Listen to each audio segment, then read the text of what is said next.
বঙ্গোপসাগরে নিম্নচাপের ফলে এখন এই বৃষ্টির হাত থেকে রেহাই পাচ্ছে না রাজ্যবাসী।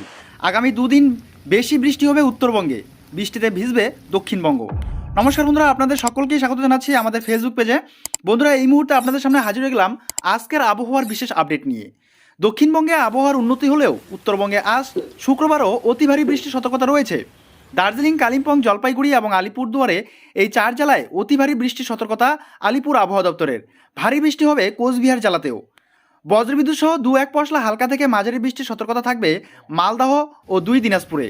দক্ষিণবঙ্গে উপকূলের জেলাসহ গাঙ্গেয় পশ্চিমবঙ্গের বেশিরভাগ জেলাতেই আবহাওয়ার উন্নতি হবে। উত্তরবঙ্গ লাগোয়া এবং পশ্চিমের কিছু জেলায় বিক্ষিপ্তভাবে বৃষ্টির সম্ভাবনা রয়েছে। দক্ষিণবঙ্গের অধিকাংশ জায়গায় আংশিক মেঘলা আকাশ থাকবে দিনভর। বজ্রবিদ্যুৎ সহ বিক্ষিপ্তভাবে হালকা থেকে মাঝারি বৃষ্টির পূর্বাভাস রয়েছে। বাতাসে জলীয়বাষ্প থাকায় বৃষ্টি না হলেও অস্বস্তি থাকতে পারে।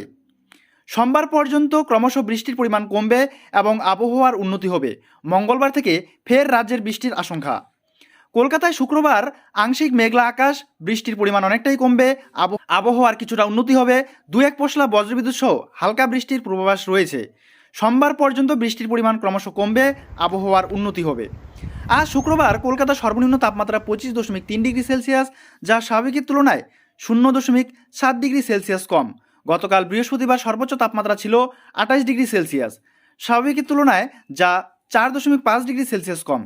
বাতাসে জলীয়বাষ্পের পরিমাণ 95 থেকে 98%। আগামী 24 ঘন্টায় তাপমাত্রা থাকবে 25 থেকে 30 ডিগ্রি সেলসিয়াসের ঘরে। বৃষ্টি হয়েছে সামান্য 38.6 মিলিমিটার।